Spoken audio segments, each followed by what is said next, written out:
Hey guys, Kev here, and I have a few prototypes to check out and give you kind of overviews on. I'm going to talk about this one and this one briefly, and then I'll hit on this one. So, got my Dr. Pepper cream soda.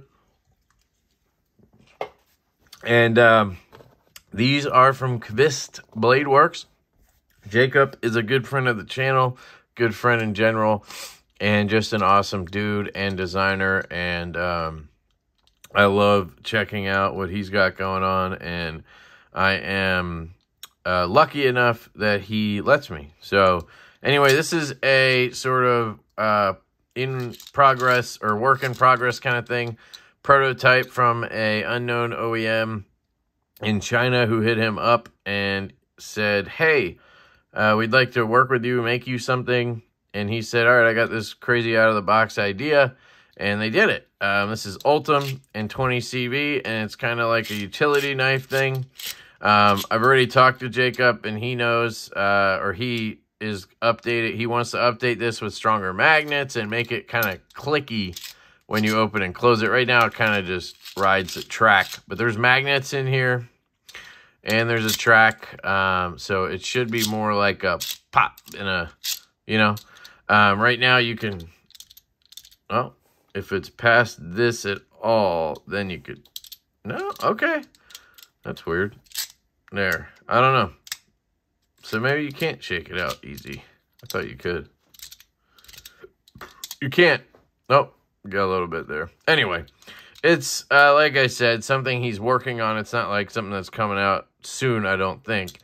But it was cool to check out. He was nice enough to send it my way. And honestly, I think I would like to see this progress, because I think it'd be cool to get one of these, have it in a slip or something, and go from there. I'd kind of want one in titanium instead of Ultim, but like think about this in titanium with like a clicky click back and forth. I think it would be awesome. So that is that. It doesn't have a name or anything. So then there's the Veritas. This is a QSP prototype that he had made, and then he actually had another OEM pick it up, license the design. So this is going to be coming out next year sometime with another OEM as their knife, but his design. I can't tell you who it is, but it should be pretty sweet. I'm sure he's making some changes to it, and I got to say, on this one, QSP actually killed it. So it works really well left-handed. And like I said in the unboxing, this is a design that I looked at initially and was not super excited about. It just didn't visually strike me. I didn't quite understand the kind of, not ergonomic, but geometric lines. I don't know. But I got it in hand and I was like, damn. I really like this knife, so I can't wait for this to come out. I'm excited about it. I'm definitely going to be picking one up. It's nice and slim, very thin. That micro milling is amazing. He's always trying to include the lefties, which is awesome. You can reverse flick this baby. The D10 on this one is whoo. Then you have the front flipper, which works just as well, honestly. You can even get up and do that, and I suck at that move, and I can do it, so... you have this nice stonewash blade. I believe it was 20 CV. Again, this is all kind of changing, but the design won't overall, the silhouette. I love what he's doing with these frame locks. The way he's geometrically like cutting them just looks really cool with those straight angles. But that's the Veritas. I love the square pivot. I love the triangle. It's just a cool knife. Really unique too, and that's what I like about it. So that's that guy. And then we have the variant PE3. So this is the latest version of the variant. He actually just showed off the newest version, which is actually called the invert, I think, because it's this knife, but flipped upside down. So imagine it being a straight back like this, right, with belly up to the tip, and then the handle being curved this way. So you'll be holding it kind of like this. Obviously, this cutout will now be down here, but that's basically what it's going to look like, which is pretty cool to think about, and just awesome in general. But anyway, this is going to be first. This is the PE3, and the difference here, the PE2. So let's do a little progression. The variant was a custom that he made. Then it went to the PE, which is production edition, and that came out, and it was a steel liner lock with G10 and 14C28N. And it did not have this front flipper, and it did not have the best lock bar access.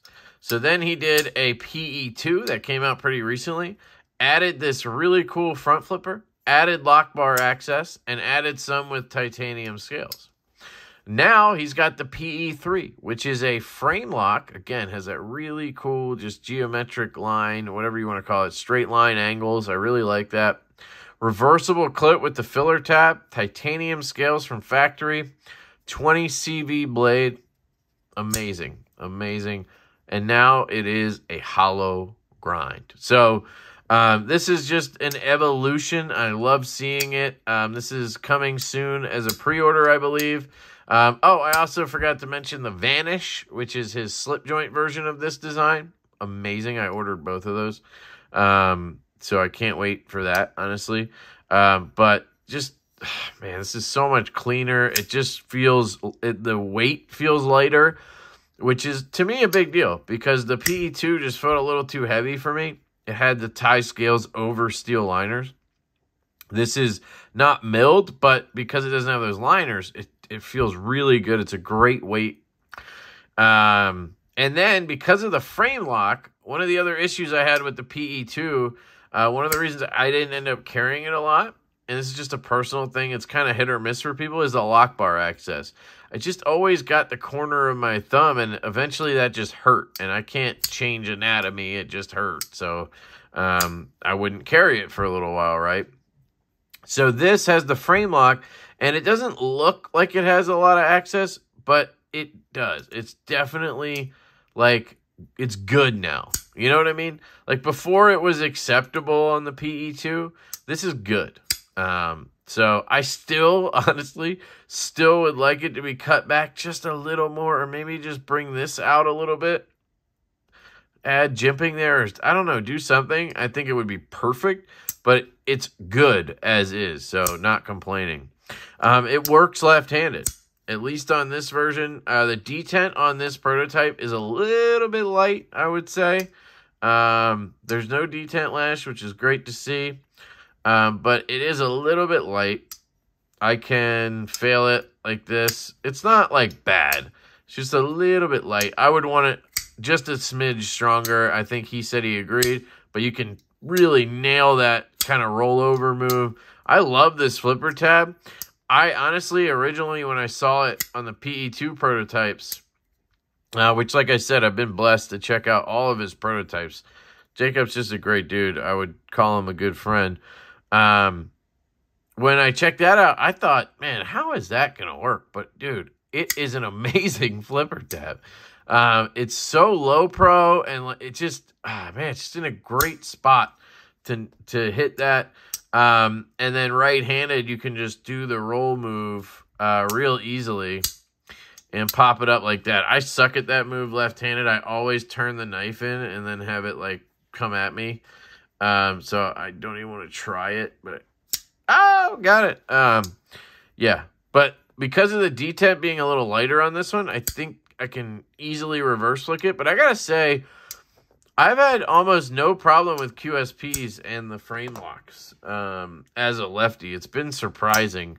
I just haven't had issues with them. Obviously, my own project, the Stout, has the bolster lock, but still, no issue with, lock bar pressure, which is really cool because that can be, a bit of a pain. And then going back to the Veritas here, you can get that one real easy too. So usually when you have a frame lock, you end up putting pressure, and it's really hard to be able to fire it out. Like if I feel like I'm not going to get that, I have to rest my weight off of the lock bar, and then I can get it. And that's how it usually is. So here's another example. Right? Oh, that scared me because it almost never comes out. I have to be on the clip. So, when it does work and the D10 is good, because a lot of times it works because the D10's light. When it works and the D10 is good, it's nice. So, yeah, that is it, guys. Get excited. It's another PE. PE3, I think the price point's around, I don't want to be wrong. I actually don't want to be wrong, but I think it's around $179 maybe on pre-order. And that's 20 CV, titanium, frame lock, hollow ground, all that good stuff. So let me know what you guys think down below. Big shout out to Jacob again. Thank you, dude. Really appreciate you letting me check these out all the time. It's just cool. And pick these up when they become available. If the Vanish Kickstarter is still up for his slip joint, I highly recommend that knife. Those prototypes, you can watch my video. I'll probably add a card somewhere along the way here. It's one of my favorite knives this year, that slip joint. So, anyway, I love you guys. I hope you have an absolutely fantastic day, and I will catch you later.